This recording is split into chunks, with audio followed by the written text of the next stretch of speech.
Welcome to session 3 of the Cybersecurity Talk series organized by the ADL Connect. Our aim of this series is to provide you with valuable insights into the latest security trends in the digital world and how Axiata Digital Labs can help businesses accelerate their digital adaptation globally. Today, just like other days, we have an industry expert, none other than our own Lahiru Hewawasam, who is a graduate of the University of Staffordshire with a bachelor's degree in computer networks and security, while he has completed his MSc in IT specializing in cybersecurity, joining us today. And Lahiru is also an active member of the AWS Community Builders Program and a Zero Trust advocate. So today we will be diving into social engineering and phishing attacks, and Lahiru will be sharing his valuable knowledge in this area. We hope you find this session insightful and valuable. Over to you, Lahiru. Okay. Thank you very much, Amni. Before we start, can you confirm if my screen is visible and if you can hear me?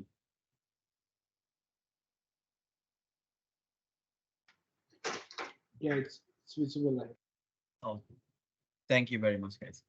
All right, so guys, thank you very much for joining. And today's session, we'd like to talk about social engineering and phishing. Right. So most of you must have heard these terms somewhere down the line, or somewhere in the near like somewhere in the past, or somewhere sometime close by, right? Okay, so why we thought about talking about this topic in particular is because this area of attack, or this area in general, has seen a vast increase in complexity and in the number of attacks that we see on a day-to-day basis, right? Most of which is due to the introduction of openly available AI platforms, because they actually accelerate and make it easier for the attackers to launch these types of attacks. So let's take a look at some of these attacks. And sorry, I might have muted myself. So let's take a look at some of these attacks and see what they are and what this area is all about. Okay, so this is the agenda for today. We will be looking at social engineering and phishing, what it is, why is it significant, the techniques, and we'll also be diving into a very intriguing example in the real world. So we'll go into this later down the track. We'll look at the type of phishing attacks that are out there and what we see, the effects on AI and what they contribute to these type of attacks that these attackers are launching, the impacts that these attacks have on the industry and on the businesses and on individuals as well, how you can detect these attacks and hopefully prevent them, right? So without further ado, let's get into it, right? Before we dive into these type of attacks and just talk about what they do and how they act and what they are, let's dive into what the definition of these uh, terms are. Because social engineering and phishing uh, have been used hand in hand, but it is safe to say that there are two different types of attacks or attack vectors, right? So according to NIST, the National Institute of Standards and Technology, the social engineering term is an attempt to trick someone into revealing information that can be used to attack systems or networks. So keep in mind that this is in terms of IT or cybersecurity. So the keywords here are trick and to reveal information, right? So please keep in mind that we don't really narrow down the method that these attackers use in a social engineering attack, right? So it could be the form of an email, an SMS, a phone call, a WhatsApp call, a video call, whatever it is, right? Anything that is related to technology that will come, or anything that is related to tricking a user, that can be considered as a social engineering attack. Okay, so now what is phishing? Now we've all heard about this term. Now phishing can be called as a type of social engineering attack. Okay, it's a digital form of social engineering attack that uses emails in particular to request information from users or to direct them to a fake website that requests information, right? This information can be any personal information or your password, your login details, even your phone numbers, uh, anything that is of significant value can be collected using a phishing email. Now, it's not always to steal information, right? Phishing also has come a long way from where it started. Uh, Now, emails masquerading as legitimate uh, entities might even ask users to download software, download applications, and then the attackers will launch the attack from those installed applications and so on and so forth, right? So it's important to keep in mind that phishing and social engineering are two different terms when we are going through this session today. Right. So why do we actually talk about social engineering? Why do we talk about phishing? Right. Now you might say that my name is out there in the open. Yes, your name is out there. Your email address might also be out there in the cyberspace, right? But things like your credit card number or the expiry date or the CVV of the credit card, right? These information might not be uh, freely available to everyone to view, right? So this is what we are trying to emphasize here. Now, these attackers are trying to gain information and steal information that can lead to the compromise of systems or to perpetrate fraud, right? Now, what will happen if you give your credit card details to an attacker? They are going to use it and they're going to steal your money or do something with it, right? If you give your credentials, now let's say you give your if you give the credentials that you have for your office computer or uh, let's say your office email system. Okay, so most modern enterprises will have a central directory, so which will probably be the Active Directory that has different systems connected to it and which will use the same set of credentials, right? So what it means is that if you actually compromise one credential of the, like, let's say the email system, so the attackers will be able to gain access to all the other systems that are connected using this account. Okay, so let's say your HR system is connected to the AD, then the attackers will have access to that, or your admin system or whatever, right? So this is the gravity and this is the world that we live in at the moment. And phishing or social engineering can happen to anyone, from individuals to large scale organizations, that causes significant financial, reputational, and legal damage, which we will get into at the end of the presentation. But keep in mind that even though you're an individual, you might be a student, you might be a lecturer, you might be an employee of a small organization or a large organization. It does not matter to these cyber criminals. They will launch an attack against you or your organization to gain some sort of advantage or to cause any damage, right? So social engineering and phishing attacks are constantly evolving. This is what we've been talking about all this time, and it's becoming more and more sophisticated and harder to detect and prevent, right? Why I say harder to detect and prevent is that back in the day, the attackers used to craft these uh, phishing payloads or phishing emails or social engineering attacks. So they used to do it. right?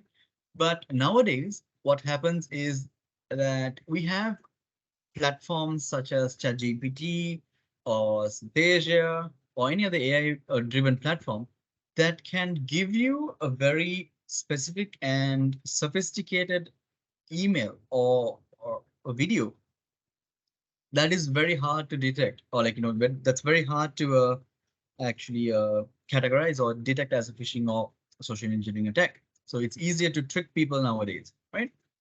And to prevent and protect against these, you need to have specific security measures that needs to be implemented. All right. So now let's dive into the types, or basically the techniques used in social engineering. Right.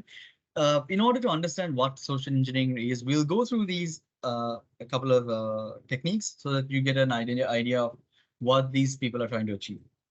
Okay. So number one is pretexting, right? It's basically giving a false justification for a specific course of action to gain trust and to trick the victim. So an example of this type of attack is basically an attacker calling you and telling you that they are part of the IT department and they need you to do something or to actually install a software, whatever, right? So this is basically pretexting because they've already given you the necessary information to make you believe that you are because the attacker is actually part of the IT team and that you need to trust them. So that's basically pretexting because they've actually gained tried to gain your trust in that sort of method, right? So the next second technique that I'm going to talk about is baiting. Baiting involves luring the victim into performing a set of specific tasks, providing easy access to something that the victim wants, right? So basically, baiting is something like a gift voucher, or like, when an attacker gives you a gift voucher, right? So if let's say if the uh, user wants a gift or wants to redeem a gift or redeem a gift voucher, and if the attacker tricks you into giving this information, now that is called baiting, right? Quid pro quo is not a very known technique, but it is a Latin derived statement. It is basically something for something, right? That's what it means, right? It basically involves requesting information for some sort of compensation.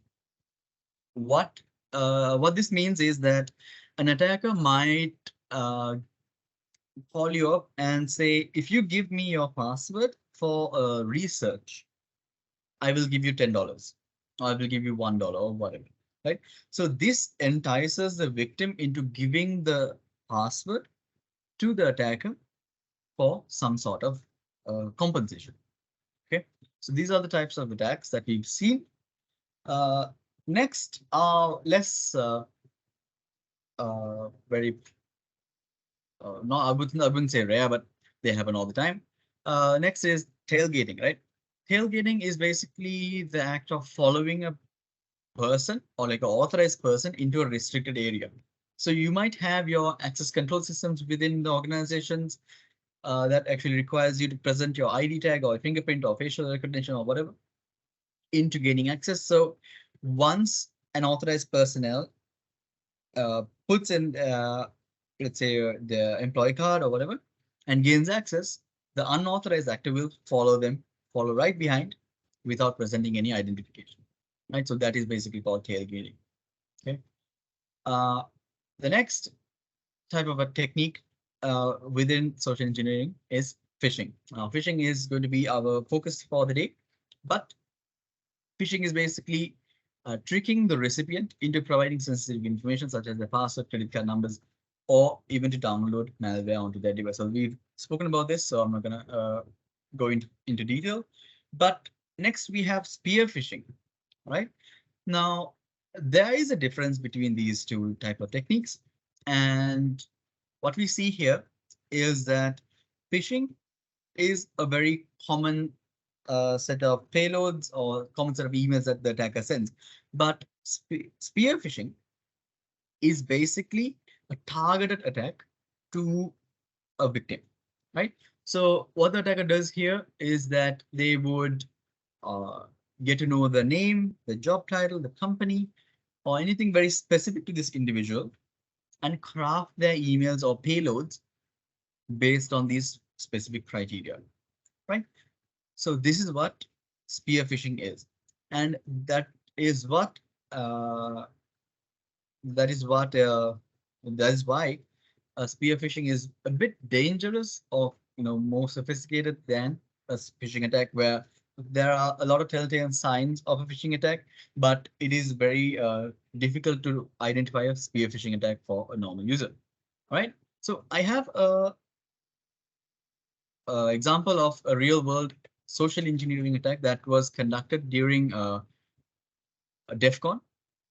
That is a convention of hackers, or like a hacker convention that happens every year in Las Vegas. So this was done about 6 years ago. So that shows how much technology has evolved and uh, how these attacks were used back in the day as well. All right, so let's take a look at it. But before we do, I'll play the video, and can someone tell me if it is audible? Okay. So I invited a few of the world's best hackers to try to hack me and show me where my vulnerabilities are. Okay. Did everyone hear that part? Navin or Chamini, can we get some confirmation? Did you hear that video, that small part of the video that I just played?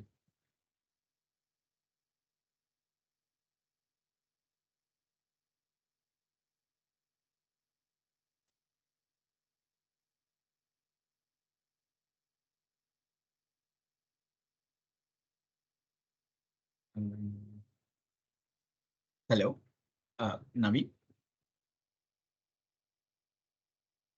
or Chamini? It's audible. Awesome. So the video was also audible, right? Yes. Awesome, awesome. Okay, so let me start from the beginning and we'll go through it and break down what happens. Okay, thank you, Navin.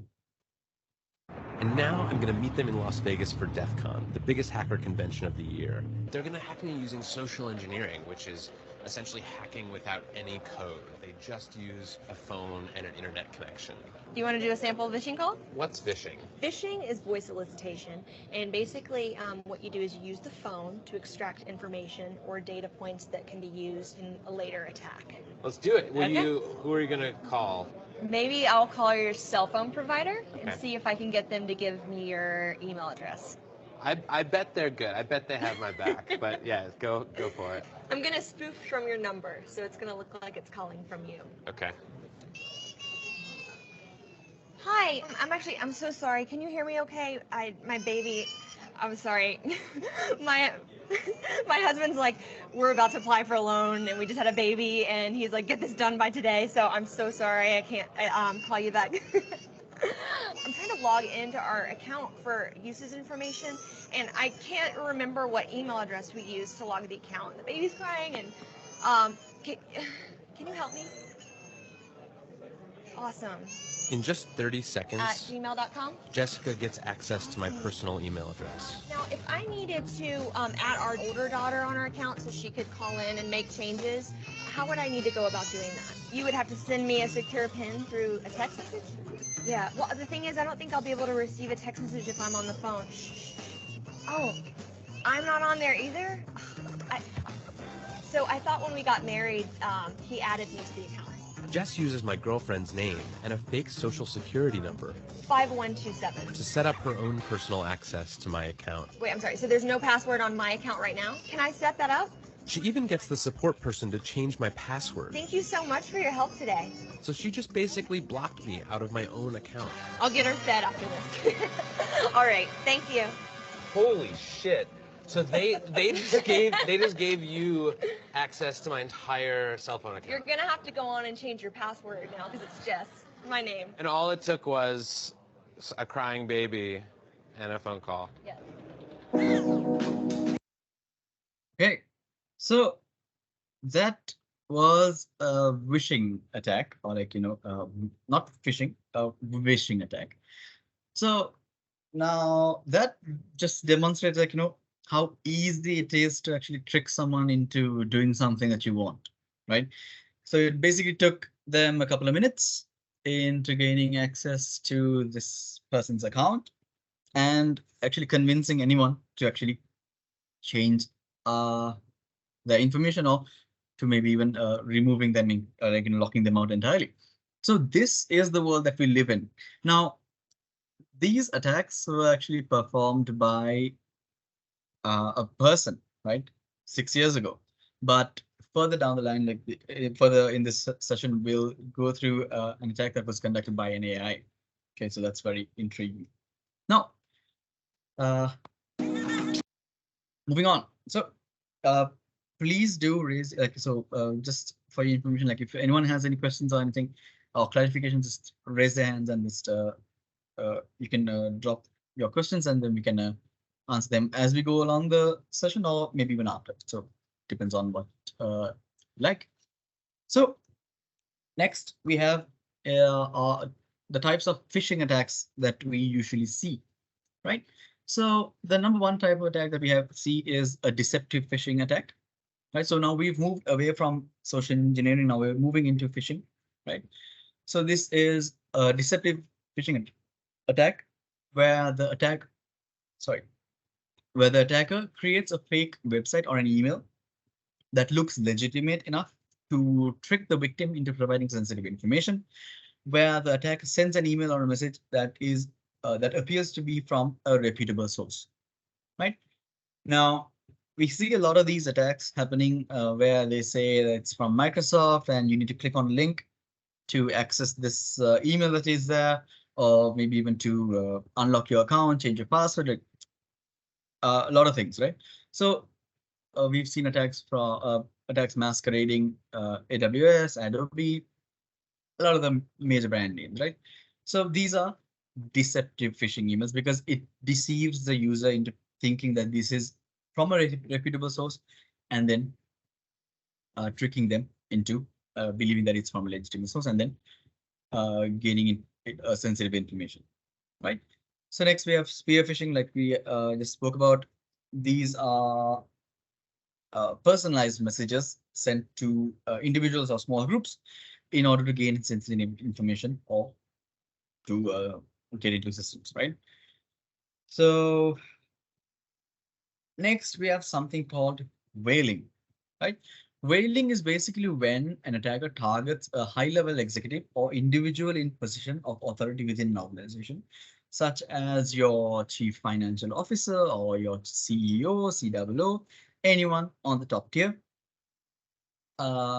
where the attacker poses as a senior executive or another high-level individual and sends a message to a employee with authority to transfer money or sensitive information. So if your finance team gets an email from your CFO or like anyone higher up who's allowed to actually transfer money, and if the necessary verification processes or procedures are not in place, these people might transfer large sums of money to third-party accounts, right? So, or maybe even accounts that are tied back to the attacker. So this is basically what whaling is. So these are some of the common or like phishing examples that we've seen. So if you take a look at this right here towards the left hand corner, you'll see that this is actually an HTML file or HTML file, which is actually not the legitimate Google login. So it basically tricks the user into providing their Google username and password. So these are the types of attacks that you might encounter. So towards the right hand corner, you have a bogus Adobe login. So you'll have your email address, password, and once you actually enter these details, the attacker will gain this information and they might use it to log in, or maybe even sell this information to other attackers that are looking to gain access. Okay. So these are some of the what we call emails that we've seen in the recent past. So this is a typical phishing email that we see, or that you might see on daily basis. So if you take a look at this email, at first glance, it might look as if it's from PayPal, but looking at it closely, it'll you can see that it's actually from an Outlook email. I mean, PayPal does not use Outlook email addresses. It'll actually trick the customer or trick the user into believing that it's actually very urgent that they do something or to log in to their account using the link that they've provided conveniently. So once they log in using the account basically that they have sent, the users will be the user credentials will be stolen and will be given back to the attacker. So this is a similar type of attack that actually masquerades Microsoft, right? So it says that we have detected unusual sign-in activity and you need to reset your password right away. So once you do, it'll ask for your username and password, and then from there, your credentials will be stolen, right? So these are the type of attacks that we've seen in the recent past. But what do we see now, right? Now let's talk about how AI has redefined the social engineering and phishing space, right? It has increased the sophistication of the attacks that we see on a daily basis because the AI engines or ChatGPT in particular can generate very convincing phishing emails or social engineering attacks, right? These can be launched with minimal knowledge. So anyone who is not a trained professional, or maybe even a person who doesn't have a lot of experience in the cybersecurity space, may launch these cyber attacks using these AI tools. And this revolution, I would say, introduces a lot of new attack vectors, such as deepfake that we see or everywhere, and ChatGPT, of course, right? So an example of a deepfake attack that was performed recently, as basically 2 days ago, right, was basically like this month. I think this article is published 2 days ago, but this happened this month, where a kidnapper actually used AI to scam a teen girl's voice into extorting their parents for $1 million, right? So the AI platform was able to actually mimic this girl's voice, the tone that she speaks with, everything to the last, like pronunciation, and then convince her mother to actually thinking that she was kidnapped.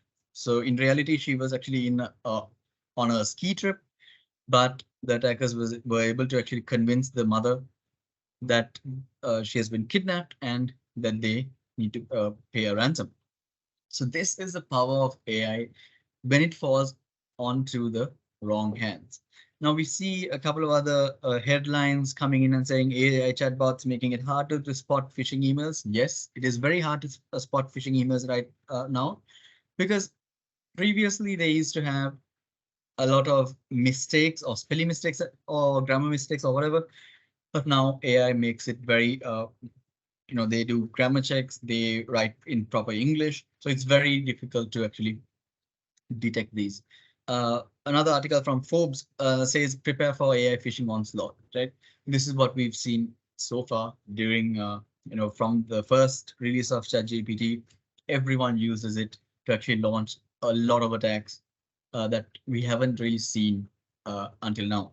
So AI is actually redefining the way that attackers launch their attacks and actually how they target these individuals, right? So what can we do, right? Now, basically, what is the impact that it has on us, right? On individuals as well as the organizations, right? Now, the impact can be categorized into three main areas. So it can be financial impact, reputation, and legal, right?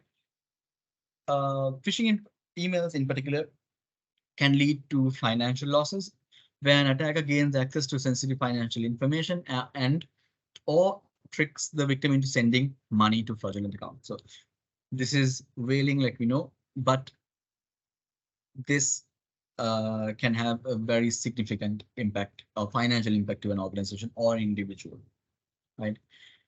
Uh, they can also have reputational impact, right? Public disclosure of a successful attack can result in negative publicity and loss of business opportunities. So no one really wants to go to a business that has been attacked. That's the nature of, that's the nature of the world that we live in. Yeah, so basically businesses lose out on business opportunities because of these attacks. And then we have legal implications, right? There are regulations that if you're breached, you have to pay a fine, such as GDPR, or if information is stolen, you need to pay a fine. So they can also have a lot of legal implications as well, or legal impacts on the business itself. So these are some of the impacts. Now let's talk about how we can detect these attacks, right? Like I showed during the samples of phishing emails, check the sender's email addresses, right? Or email address. It's not only the display name. You have to go in and check the email address as well. Look for grammatical errors and spelling mistakes. This might not be relevant if it's AI generated content, but you still can detect these type of attacks. Verify the links before you click on them. So you can hover over the link on the email and check if the URL leads to the what do you call a legitimate website. Check for any urgency that is implied on the email. So if there are any emails that have or create a lot of urgency towards the victim, please be cautious of these emails and be cautious of any attachments that you might receive. So you might receive a lot of HTML attachments, HTML. So this is what we've been seeing all this time. So please be cautious of these attachments. And if you are working at an organization, you can definitely reach out to the respective cybersecurity departments if you have one, or your IT team, so that they can do a further analysis of any attachments or emails that you receive. Right. So let's talk about a couple of prevention techniques that individuals and organizations can employ. Right. As an organization, you can actually improve employee education or employee awareness. Right. You can give trainings, or you can attend sessions like this. Right. Use unique passwords for your accounts. So this might not really stop your account from being compromised, but it'll stop the spread of this attack, right? So what happens here is if you have the same password being used on multiple systems, let's say you have the same password on your office account, your personal account, your banking system, your Facebook account, Instagram account, whatever. If you have the same password on all these platforms, it's very easy for a user, or very easy for an attacker to compromise multiple accounts by gaining access to one account. So if that didn't make sense, just write it in the chat or whatever, and then we can discuss about it. Another thing is use multi-factor authentication. So it's not only applicable to your office accounts. Use multi-factor authentication for your Facebook, Instagram, whatever account that you have, right? That's very important. As an organization, have advanced spam filters. What I've seen like nowadays is that you implement a spam filter, but you have rules to actually whitelist a lot of generic emails. So that's not a best practice that you need to follow. You need to be able to block these type of attacks as well. So that's one thing. And phishing simulations, right?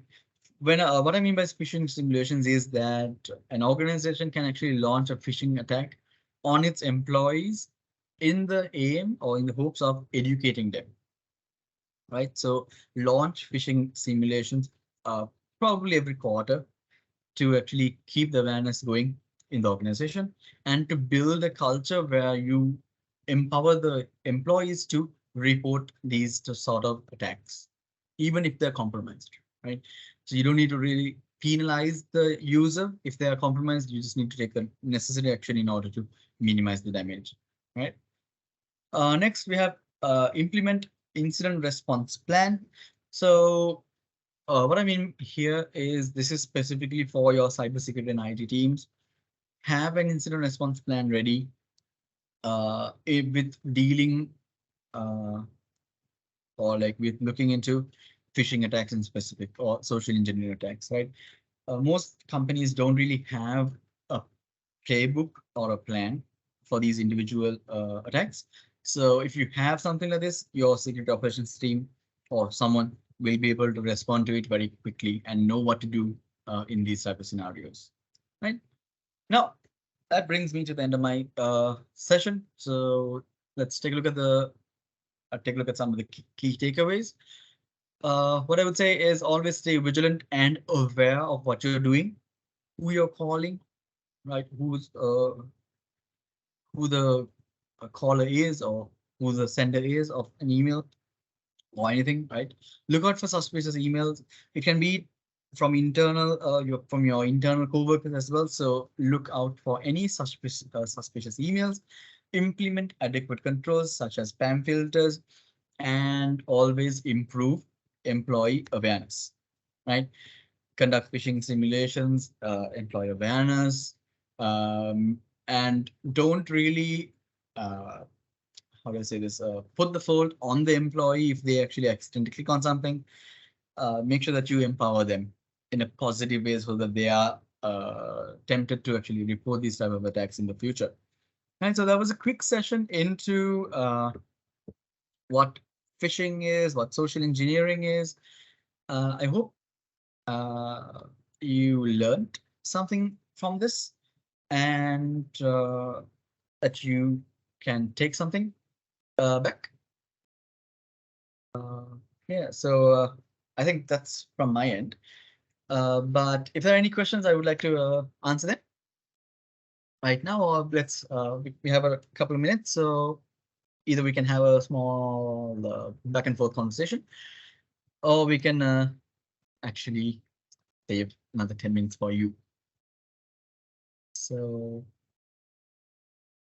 keep in mind that there is a Q&A section. I haven't checked it yet. Okay, so we don't have any questions, but if there are any questions, just put them in the chat or the Q&A section, and we can go through them together. Okay. Looks like we don't have a lot of questions today. All right, so I think we don't have a lot of questions today, so let's wind up. I hope that everyone gained some perspective into what phishing and social engineering is and what the implications of AI is. And yeah, so I can give you back 12 minutes of your day. So Naveen, Chamini, if there's anything else?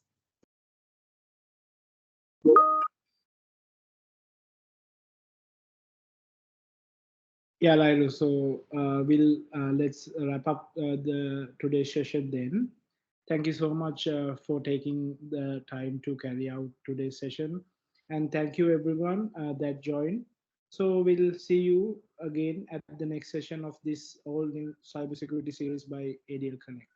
Thank you so Awesome. much, guys. Thank you very much, everyone, for joining. Thank you. Take care. Have a nice day.